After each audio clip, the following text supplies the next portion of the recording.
Welcome back to Elevate El Paso, guys. We have a guest with us that has truly been influential in our city in regards to raising quality of life.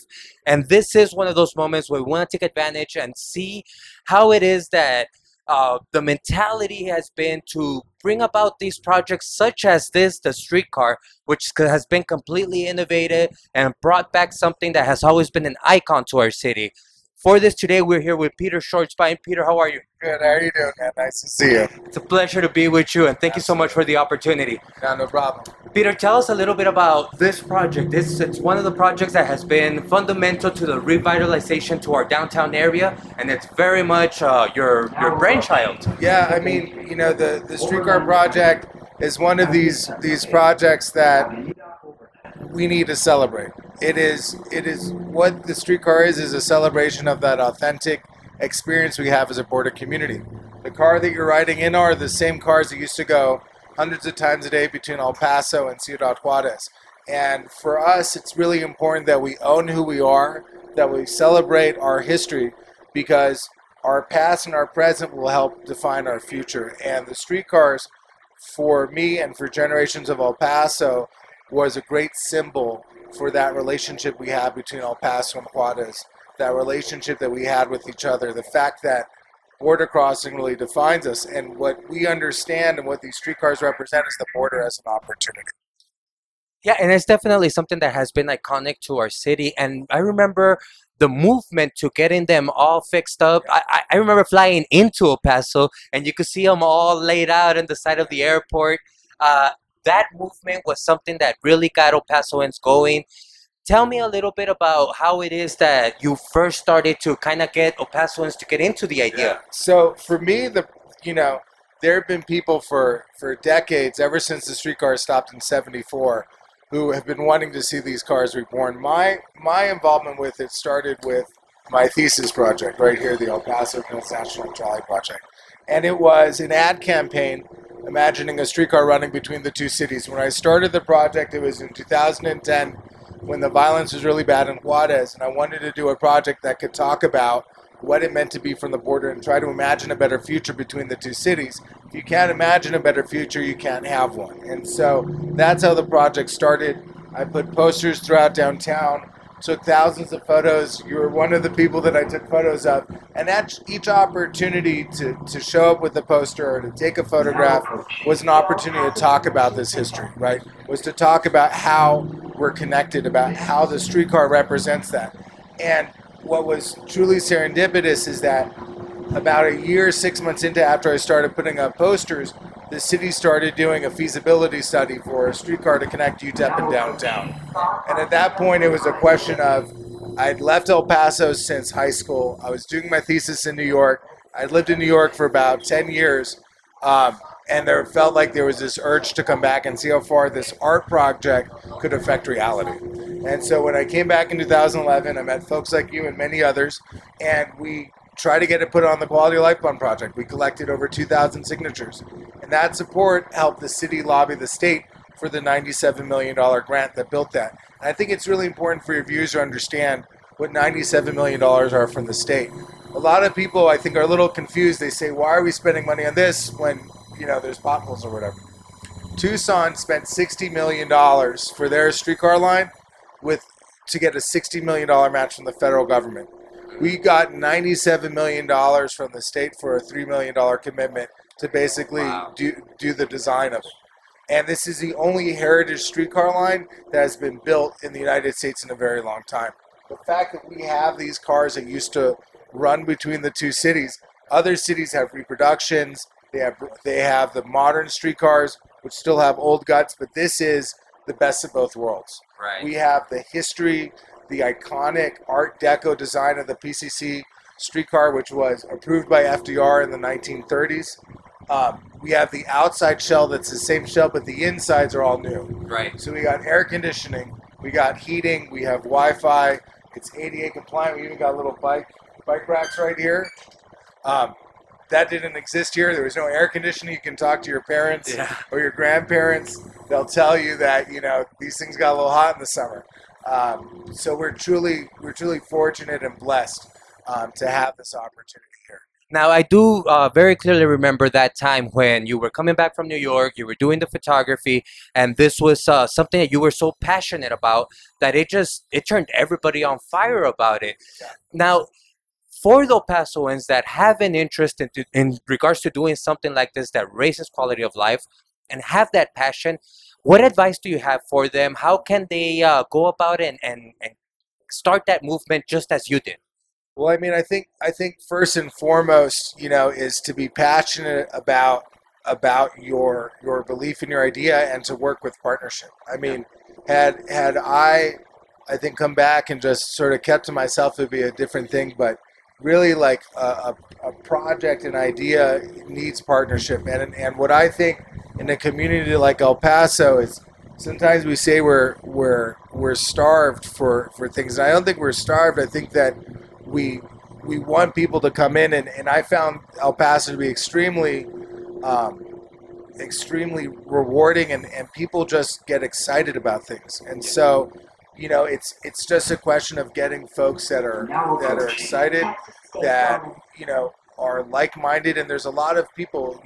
Sometimes we hear the loud, sometimes the you hear a couple really loud voices, but by and large, El Paso is really at a tipping point, and it's really at a place where if you have a dream, you can see it here. We don't.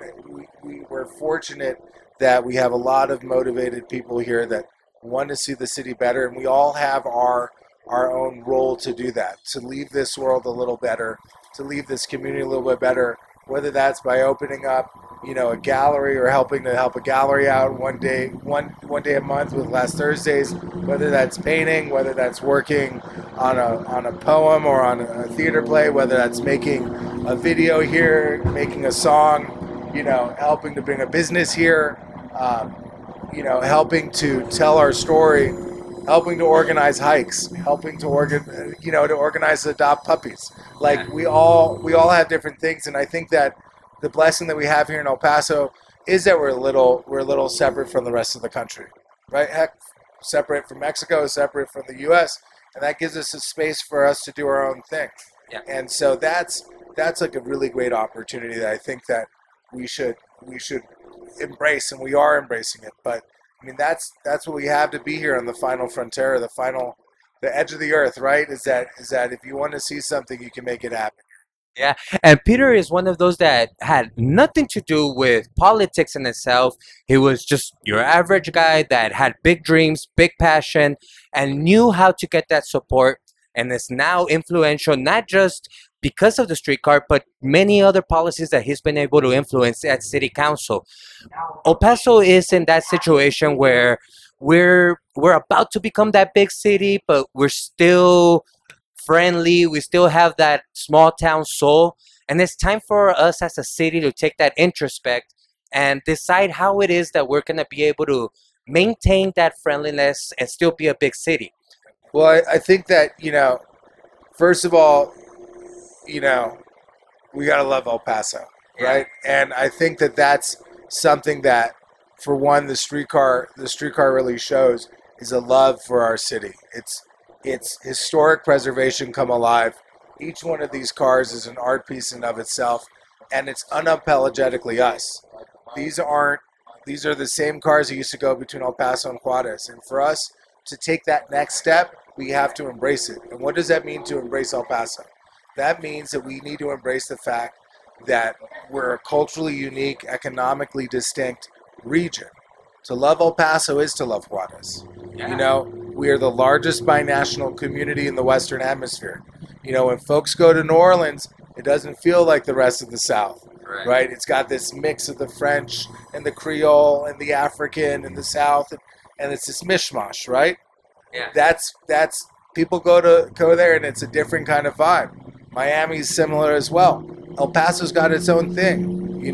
We're a little bit of Texas, a little bit of New Mexico, a little bit of Mexico, and out of that is this third space, right? Is yeah, is El Paso del Norte, and so like we have to embrace that, right? And that doesn't just that means embracing it on an economic level, right? Understanding that it's a regional approach, understanding that on a cultural level, celebrating the music scene, celebrating the art, understanding that we're a sort of laboratory of sorts. And then also understanding too that like this is a city that is a port city and it's a desert city, right? So like family means a tremendous amount. We all know that. Everybody's doing what on Sundays? Spending it with their family. Doesn't make a difference what your religion is, what neighborhood you live in, what color you are. Like everybody's with family on a Sunday, and like that's us. And I've been fortunate to have left El Paso, to have traveled. There's people that come in that I'm able to engage with, as an artist, as an advocate, as an ambassador. And that's the things that they really get always, the people. And what is so special about the people? It's because we care about each other, when you're kind of out here, in the center of the border, but, out where it takes a while to get to any other place, like, we have each other here. And that strength, that resilience of our family and our culture is one that I don't think, no matter how big we grow and whatever next steps we take, will always be, part and parcel. And that's why, no city stays static, and as much as we grow and in whatever way we do, those aspects of family, of community, are centered to what it means to be from El Paso. Right. Now, in regards to any last advice, any last words in regards to what makes us uniquely El Pasoans, before we let you go, Peter, what would be your last words for our audience? So, one of the, I guess, when I think about it, I came into office kind of from you alluded to it, from a non-traditional political background. I didn't intern for a state senator, a congressman, or a city councilman. Like, I taught photography. I worked as a freelance photographer and filmmaker, and I was a big advocate, with big dreams. And I come into it, I think, with a different perspective. And I think that one of those things is that we can't shy away from embracing who we are. And we're not like other Texas cities. We're not like most other cities in the country. And to me, a lot of that has been expressed with how do we get that word out? So what I've been focusing on, and we all have that, is how do we get the word out about El Paso and Juarez, right? One of the things I did in council was made sure that we had a presence at South by Southwest. 400,000 people from across the world for a week to go and look at not just the next big company to invest in or the next big sound, but the next big place as well. And it's important that people understand that in this unique region made of 3 states, 2 countries, and 1 economy and 1 heart, that we're there on that global audience saying, no. What you may see about the border, what you may hear from different government officials outside of us is not true. The border is not a threat, the border is an opportunity. One of the other things that I've been really big on pushing is promoting the Sister Cities movement as well. We were able to re-sign our relationship with Juarez last year. We had a joint city council meeting between the 2 cities. And so the Sister City movement, right? A little bit of background about that. Dwight Eisenhower, after World War II in the 1950s, he basically wanted to figure out a way that we could avoid World War III. And this was in the height of the Cold War. He wanted a way for people to communicate, right?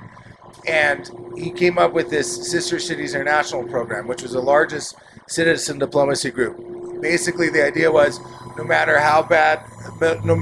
if countries didn't talk, people-to-people exchange should occur. So mayors from different cities across the world could sign an agreement and foster and encourage economic and cultural exchange. The first cities that were there were from Germany and Japan mostly, because we wanted to avoid the mistakes of previous wars, and we had defeated them in war, but we wanted to really understand their allies. And so those bonds are extremely tight. We're working to sign a sister city agreement with Guadalajara, Torreon, Hadera, Israel. We signed an agreement with as well before I was there. And these are extremely important because we need to do everything that we can for people to see what's going on here and the potential and opportunity that's there. And so our economy is not one that we're trying to compete with Oklahoma City. We're on a global stage, and there's things you can do here in El Paso and in the region that you can't do anywhere else in the world. But we can't apologize for who we are. We can't go and imagine that there's an imaginary cultural wall between us and Juarez. Right. Because we all know that no matter how tall a wall you build, there's going to be a taller ladder. And no matter how, and somebody will dig under it. Yeah, so let's go and embrace who we are. Let's figure out the ways that we can go and cross, whether that's through history, through culture, or economy, right? Whether it's through bridges, whether it's through our music, whether it's through our film, whether it's through our trolleys. Let's go and figure out the ways that we can go and connect and communicate on a global level how special we are. Couldn't say it better. That is 3 states, 2 countries, 2 cities, 1 economy, and 1 heart. Uniquely El Paso, and let's elevate El Paso.